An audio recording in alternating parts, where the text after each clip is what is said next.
दोस्तों हाल ही में मैंने फियर स्ट्रीट पार्ट 1 1994 नामक एक हॉरर स्लैशर मूवी देखी है जो इसी हफ्ते रिलीज हुई और इस फिल्म को ली जैनियक ने डायरेक्ट किया है। अब क्योंकि ये फिल्म काफ़ी नई है तो मैं आपको इसकी रेटिंग्स नहीं बता पाऊंगा, लेकिन मैं आपको ये ज़रूर बता सकता हूँ कि ये फिल्म 3 पार्ट्स में आने वाली है, यानी कि ये एक ट्रायलॉजी होगी। जी हाँ, पार्ट 1 यानी इस वीडियो में 1994 की कहानी होगी, पार्ट 2 जो कि अगले ही हफ्ते रिलीज होगी उसमें 1978 की कहानी होगी, एंड फाइनली पार्ट 3 जो 2 हफ्ते बाद रिलीज होने वाली है उसमें 1666 की कहानी होने वाली है।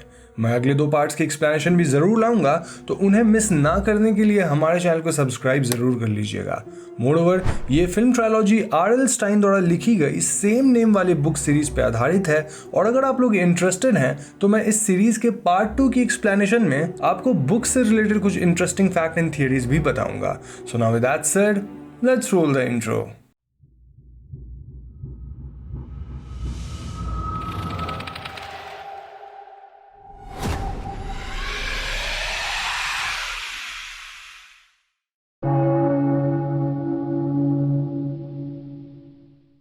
तो कहानी की शुरुआत में हम हेदर नाम की लड़की को देख पाते हैं जो शेडी साइड मॉल के एक बुक स्टोर में काम करती थी। इस मॉल में रायन नाम का एक लड़का भी काम करता था, and we came to know कि रायन और हेदर काफी अच्छे दोस्त थे।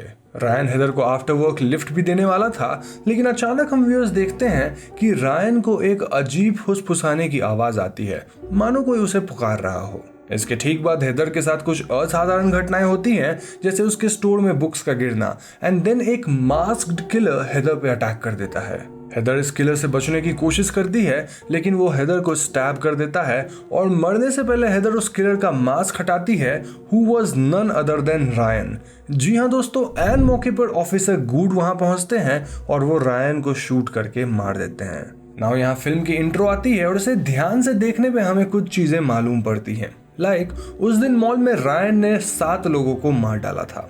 मोरओवर शेडी साइड में ऐसी ब्रूटल इंसिडेंट्स हर कुछ साल पे होती रहती है, और कई लोगों का मानना है कि इस शहर पे सारा फियर नामक विच का प्रकोप है, जिसे 1666 में विच ट्रायल्स के दौरान हैंग कर दिया गया था। मोरओवर शेडी साइड के बगल में ही सनीवेल शहर है, जो कि एक बहुत ही डेवलप्ड, परफेक्ट और अमेजिंग प्लेस है। यहाँ से कहानी शिफ्ट होकर डीना नाम की लड़की पे फोकस करता है, जो हाल ही में अपनी गर्लफ्रेंड सैम से ब्रेकअप करी थी। डीना का भाई जॉस एक टिकी टाइप का बंदा था, और वो हमेशा किसी queen of air and darkness नाम के यूजर नेम वाले इंसान से ऑनलाइन चैट करते रहता था। जॉस और डीना शेडी साइड के ही निवासी थे, और जॉस हाल ही में हुए किलिंग्स के बारे में जानकर काफी परेशान था। जॉस का मानना था कि ये सब विच सारा फियर की वजह से हो रहा है, और उसने इस टॉपिक पे काफी रिसर्च कर रखा था, जिसे देखकर हम समझ पाते हैं कि ऐसी ही किलिंग्स कई बार हुई है, लाइक इन 1953, 1965, 1978 इत्यादि।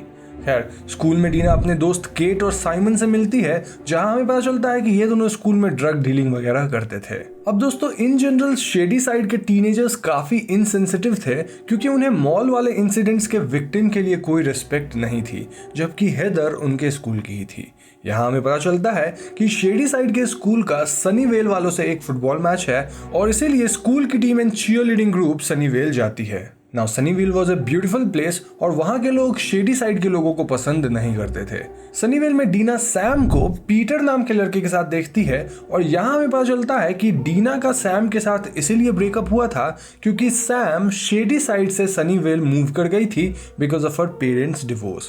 खैर, यहाँ एक एड्रेसिंग या स्पीच के दौरान दोनों टाउन के बच्चे में लड़ाई हो जाती है, और इस लड़ाई के बाद केट काफी गुस्से में थी। शेडी साइड के स्टूडेंट्स बस में वापस जा रहे होते हैं जब सनीवेल से पीटर अपनी गर्लफ्रेंड सैम और अपने एक दोस्त के साथ कार में उनका पीछा करता है और इनके बस पे बॉटल्स फेंकने लगता है। गुस्से में केट और डीना इनके कार के सामने कूलर फेंक देती है, जिससे उनके कार की एक्सीडेंट हो जाती है। इन सब घटनाओं के दौरान हम नोटिस करते हैं कि डीना की नाक से अपने आप ही खून निकलने लग गया था। खैर, बस रुकती और सभी लोग कार को देखने जाते हैं। इस एक्सीडेंट में किसी को गहरी चोट तो नहीं आई थी, लेकिन सैम के नाक से खून निकलने लग रहा था। यहाँ सैम को किसी विच की एक विजन भी आती है, लेकिन सैम इसे इग्नोर करती है। Now Deena was feeling guilty about what she did, और वो सैम को कंसोल करने जाती है, लेकिन पीटर वहां डीना को धमकाता है। एंड मौके पे पुलिस आती है, जिससे इस इंसिडेंट के बारे में कोई भी स्टूडेंट कुछ नहीं बताता। सब कुछ सॉर्ट आउट होने के बाद हम व्यूअर्स देख पाते हैं कि उस एक्सीडेंट स्पॉट पे अजीब से फुसफुसाने की आवाज आ रही थी। तो इस घटना के बाद डीना सैम के घर कॉल करती है to know about her condition, लेकिन सैम की मॉम डीना को डांटते हुए दोबारा कॉल बैक ना करने को कहती है। तभी डीना के घर का डोरबेल बजता है और डोर ओपन करने पर डीना अपने यार्ड में किसी मास्क्ड पर्सन को एक नाइफ के साथ देखती है। डीना अज्यूम्स कि शायद वो पीटर होगा जो कि उसे डराने आया होगा, इसलिए वो फौरन केट को कॉल करके सब बताती है। केट और साइमन एक घर में ट्विंस को बेबीसिट कर रहे होते हैं जहां उस घर का कांच टूटता है।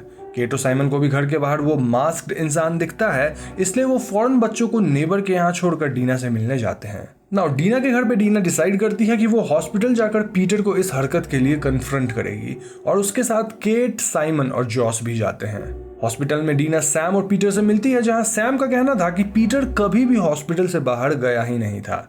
तभी अचानक वही मास्क्ड किलर हॉस्पिटल आकर पीटर को स्टैब करके मार देता है और सैम एंड डीना वहां से भागते हैं। ये मास्क वाला पर्सन हॉस्पिटल के एक नर्स को भी मार डालता है और वो अब सैम के पीछे था। इस अफरा तफरी में उस किलर का मास्क खुल जाता है और हम व्यूअर्स देख पाते हैं कि ये किलर मूवी के पहले सीन वाला रायन ही था। जी हाँ दोस्तों, रायन तो ऑलरेडी मर चुका था, विच मीन्स कि ये रायन पजेस्ड है या फिर इसे कोई शैतानी शक्ति कंट्रोल कर रही थी। इनफैक्ट इसके सर पे जो गोली लगी थी उसका निशान भी था। सैम, डीना, केट, साइमन और जॉस यहाँ से एक एम्बुलेंस में भाग निकलते हैं, लेकिन उन्हें पता था कि मास्क वाला किलर अब उनके पीछे है, इसीलिए वो फौरन पुलिस स्टेशन जाते हैं जहां पुलिस को इनकी बातों पे कोई भरोसा नहीं होता। स्टिल शेरिफ गुडे हॉस्पिटल जाते हैं ताकि वो वहां की सिचुएशन जान सके। मीनवाइल साइमन पी करने जाता है जहां वो एक अकेली लड़की को बैठकर गाना गाते देखता है। ये लड़की अचानक से ही साइमन पे रेजर ब्लेड से अटैक कर देती है, लेकिन before she could kill him, Deena इस लड़की को एक पिस्टल से शूट करती है जो वो पुलिस स्टेशन से चुरा लाई थी।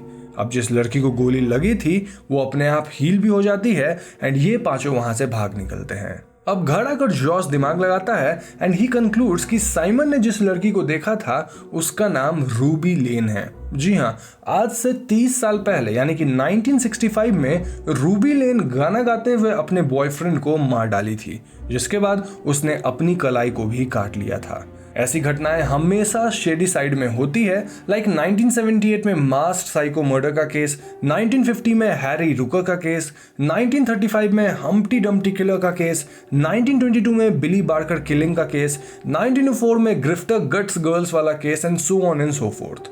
ये सारी घटनाएं ये प्रूव कर रही थी कि शेडी साइड में हमेशा कोई नॉर्मल इंसान एक साइको किलर में तब्दील हो जाता है और ये सब 1666 से शुरू हुआ था।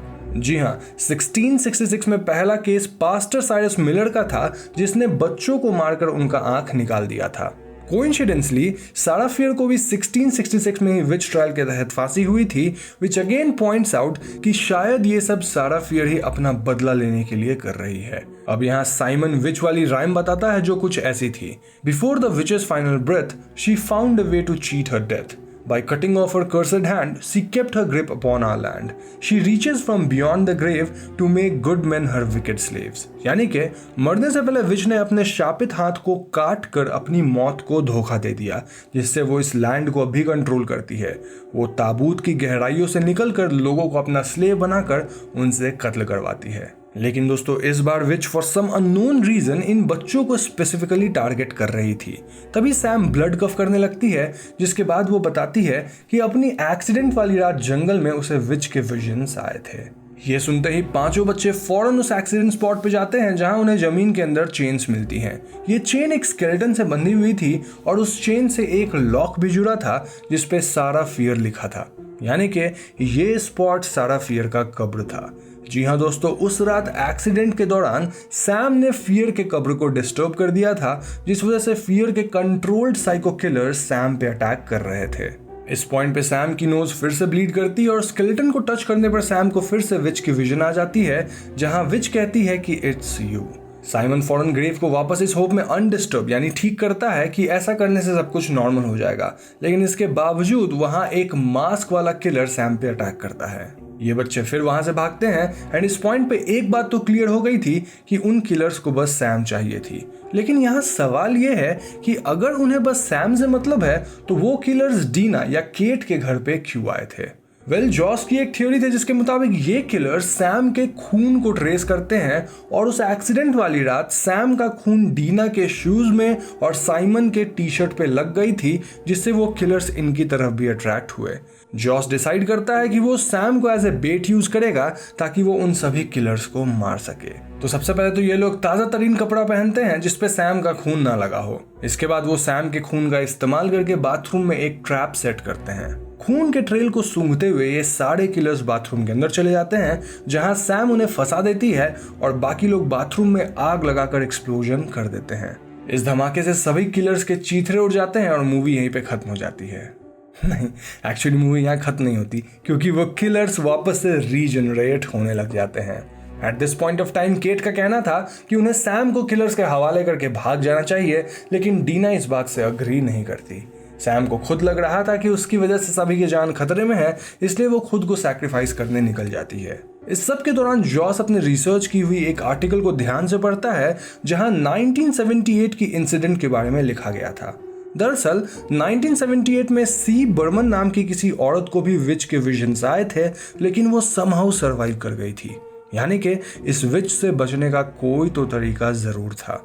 इसीलिए डीना सैम को बचाती है और ये बच्चे एक कमरे में खुद को लॉक कर लेते हैं। किलर्स इस डोर को तोड़ने की कोशिश में थे और ये लोग फोन बुक की मदद से सी बर्मन के घर कॉल लगाते हैं, लेकिन उनकी कॉल वॉइस मेल में चली जाती है। नाउ आर्टिकल को दोबारा पढ़ने पे ये बच्चे समझ पाते हैं कि दरअसल सी बर्मन कुछ मिनटों के लिए मारी गई थी, यानी कि उनका हार्ट बीट बंद हुआ था, लेकिन सही समय पे सीपीआर मिलने की वजह से वो वापस जिंदा हुई थी। शायद इसीलिए उस विच ने सी बर्मन का पीछा छोड़ दिया था, क्योंकि विच के मुताबिक सी बर्मन मारी जा चुकी थी। And even the rhyme said that she will follow you until you are dead. Now Sam को बचाने के लिए पहले सैम को मारना होगा एंड देन वापस जिंदा करना होगा। ये बच्चे रूम की विंडो से भाग निकलते हैं क्योंकि इनके दिमाग में एक बेहतरीन आइडिया आ गया था। बच्चे साइमन के स्टोर में जाते हैं जहां साइमन प्लान्स कि वो सैम को ढेर सारा ड्रग्स दे के ड्रग ओवरडोज कर देगा जिससे उसकी मौत हो जाएगी। लेकिन एन मौके पे अगर एड्रेनलिन वाले इंजेक्शन से सैम को इंजेक्ट किया गया तो वो जिंदा होकर बच जाएगी। सैम फौरन ड्रग्स लेना शुरू करती है एंड मीनवाइल किलर्स यहाँ पहुंच जाते हैं। किलर्स को रोकने के चक्कर में केट और साइमन दोनों की मृत्यु हो जाती है और अब ये किलर्स डीना की तरफ बढ़ते हैं जो कि सैम को डुबा रही थी। एंड मौके पे Kate was able to kill Sam और ऐसा होते ही किलर्स अपने आप गायब हो जाते हैं, जिससे उसकी और जॉस की जान बच जाती है। केट फौरन ही सैम को एड्रेनलिन वाले शॉट्स देते हुए सीपीआर परफॉर्म करती है, जिससे सैम वापस से जिंदा हो पाती है।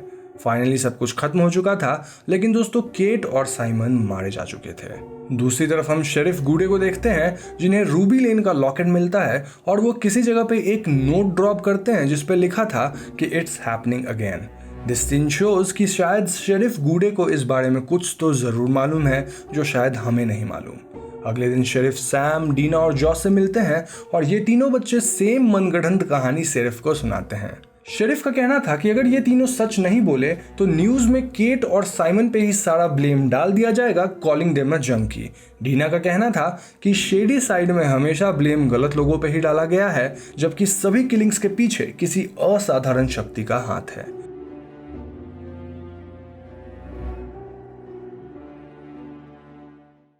यहाँ सीन शिफ्ट होता है जहाँ सब कुछ एकदम नॉर्मल था और हम डीना और सैम को वापस रिलेशनशिप में देखते हैं। तभी इनके घर पे सी बर्मन का कॉल आता है जो कहती है कि इट्स नॉट ओवर। जी हाँ दोस्तों, बर्मन के हिसाब से विच अपना रूल्स बनाती है और वो बदला लेने जरूर आएगी। इसके ठीक बाद सैम को कुछ आवाजें सुनाई देती हैं और कहीं दूर एक विच किसी तरह का रिचुअल कर रही थी, जिससे एक पत्थर पे सैम का नाम इनग्रेव होता है एंड इस पत्थर पे ऑलरेडी पुराने विक्टिम्स का नाम था। तभी अचानक सैम पजेस्ड होकर डीना को स्टैब कर देती है। डीना फाइट सैम और वो उसे बांधकर फौरन जॉस को बुलाकर लाती है, जो कि again queen of air and darkness से ऑनलाइन चैट कर रहा था।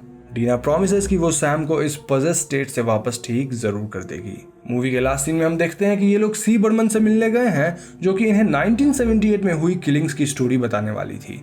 1978 में एक स्कूल कैंपिंग हुआ था जहां लोग मारे गए थे और बर्मन के सिस्टर भी उस इंसिडेंट के एक हफ्ते बाद मारी गई थी। अब 1978 की कहानी इस फिल्म के अगले पार्ट में बताई जाएगी, जिसका नाम है फियर स्ट्रीट पार्ट 2 1978, और वो फिल्म अगले हफ्ते ही रिलीज होगी।